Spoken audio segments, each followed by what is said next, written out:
This is lesson 3-6, multiplying whole numbers with zero. So they're talking about having a number with a zero in the middle and knowing what to do with that. So this is going to be a real quick lesson, solve and share and look back. And then in the next video, I will cover the essential question and convince me, and then you can get crack-a-lackin' on this should-do lesson. A school district is replacing all of the desks in its classrooms. There are 103 classrooms, and each classroom needs 24 new desks. How many desks will the school district need to buy? So one of my problem-solving tips is to underline the question. How many desks will they need to buy?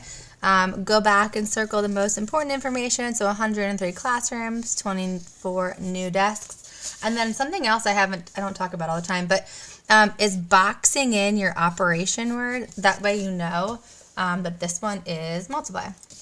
So I'm going to set up my problem, 103 times 24.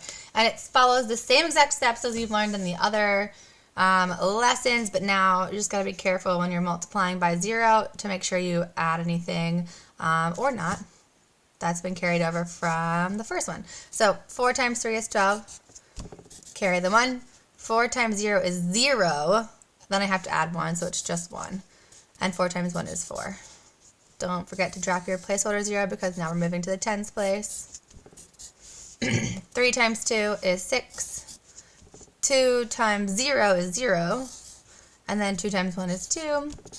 And when I add these two partial products together, I get 2,472. Something else I want to get better at when I make these videos is turning your answer into a sentence. So the district will buy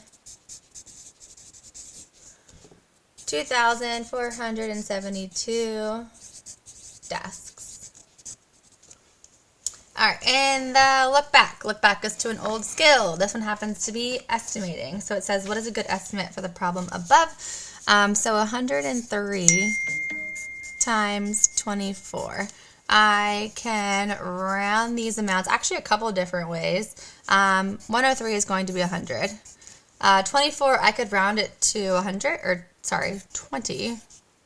And then just do 100 times 20, which would be 2,000. I could do 100 times 25, okay, because 25 is compatible number. 25 is a compatible number because of money, because there's 25 cents in a quarter. My other option, move it down a little bit. My last option, anything is compatible with 100, so I could have just kept 24, and then it would have been 2,400. So which one's going to be the most accurate to or closest to my actual?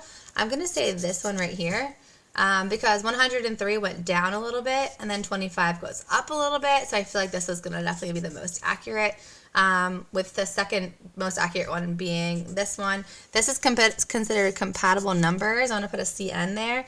And this one is considered rounding.